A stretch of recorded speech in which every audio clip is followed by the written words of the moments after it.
Hello, my name is Bani Aello, and I'm here with my friend and colleague, Maria Kast. Welcome back, everybody. After our last filming, we were sitting here chatting, and I was telling Maria that there were a couple of points where I felt my mind wander away. Something Maria had said made me think of something that I was like, oh, this is a good idea. I really want to share this, and it was going into questioning about it. And then I caught myself, and I realized that I wasn't present with what Maria was saying. And as we were chatting about that, we talked about how much we do that in life, in business meetings, meetings with colleagues, talking with our partner or our children when they, get home from work and we're at the kitchen table, and just how many times, maybe my child will come in. My children are adults now, but my adult child will talk about a situation, and they really want to share it with me and tell me all about it. And my mind is off already, thinking of the solutions and what I'm going to do and what they need to do. And they sense that I am no longer there with them, that I've gone off to solve their problem. And what I think is much more effective is if I forget about me being the one, like it's my responsibility to solve this problem and fix this situation.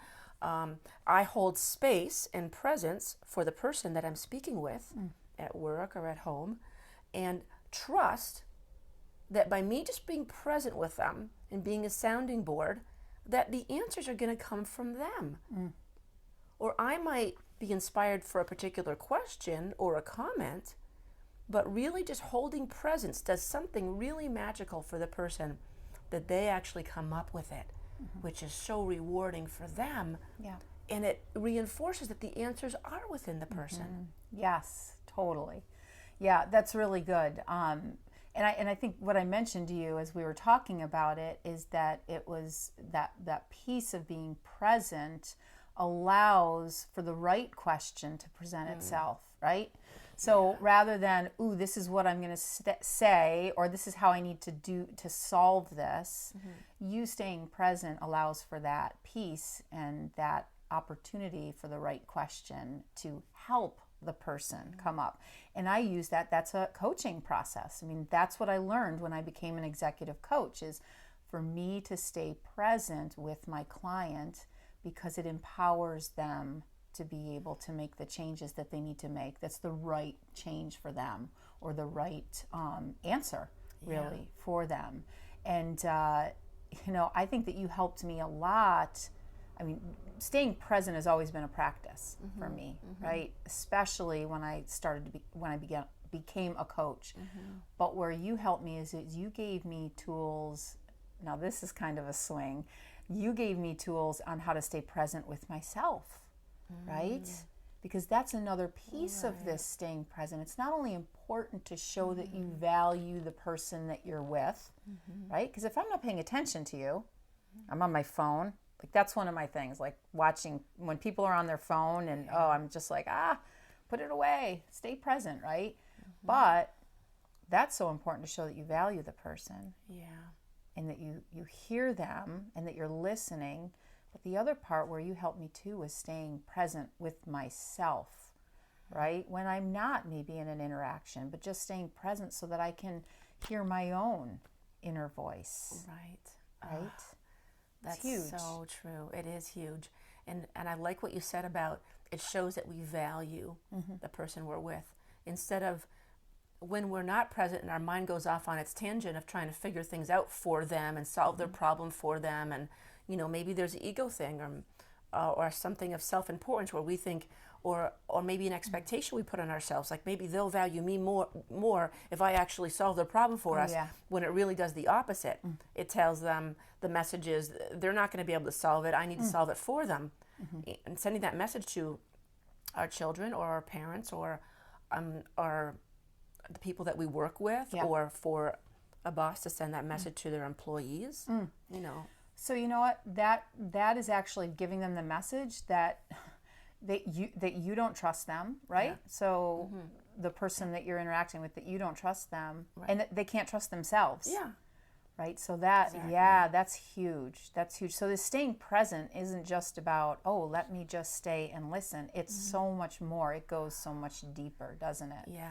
Yeah, it allows you to trust that what's being said is really relevant for right now, right here. Yeah. And there's an element of needing to let go of control, because we all kind of tend to be these control freaks deep down inside. Yeah. So to let go of controlling that, oh, they're going to come up with the answer I want them to come up with. So I need to like get my hands in on there. But so there's an element of trust and letting go of the control, and just kind of play with this idea. Try it out and see if it works. Even if you have some doubts over whether it will work. So then how to do it. We talked a little bit about that. Yeah, really important. So what are some skills? You're so good with that. So well, yeah, and I mean I catch myself still regularly, but catching ourselves is a good thing. I would just say one of the main things is, you're with a person and all of a sudden your mind will wander off on this tangent. To recognize it, start to recognize it before it's been gone for too long, and then just bring it right back and really almost sense and feel the person you're in front of. Because a person is, they're letting off an energy, and you just kind of sense their presence, and you focus on your breath and breathe nice and slowly. I mean, sometimes if I'm really feeling like I've gone away, I have to feel my feet on the ground, in my seat on the chair, and then just kind of feel like we're kind of in this space right now. So this is all that's here, is this kind of bubble of space that we're in, and I'm just kind of letting everything else go. And there's a feeling of me holding space for you, and really, I mean, I don't know, this might sound a little funny, but almost like every moment with every person is a holy moment. And I'm kind of using that word because we can all relate to if something's a holy moment, I want to be there right there, And it's could we see every interaction we have with every person as a holy moment where we bring our full selves? It's almost like this reverence for the person and a trust for them that they've got the answers inside, instead of the devaluing that they don't know anything. I got to try to help them come up with something. Yeah, that's good. Right. So holding that space. And one thing I use too is, this is just almost a physical skill, so to speak, is I look in the person's right eye. It helps me to focus just in one spot, right? Yeah. Otherwise I can be looking all around. Yeah. So it helps me to stay present in that too. So great. So those are some really good skills. Those are some great skills that we would love for all of you to try. So you want to just really quickly go through, like mine was just you looking in the right eye, which is just something that I use to keep my eyes focused on the person. Yeah. And then Bani, your couple points there. Yeah, I would say even in your mind, saying almost like a little word or phrase like "stay here." To remind yourself not to go away, stay here, hold space. Sometimes we have to talk to ourselves and say these things. Stay here, hold space, so you can picture yourself almost like being this, holding the space for the person to speak. Giving them, seeing them as someone who does have answers inside. So it's an aspect of reverence or recognition. Yeah.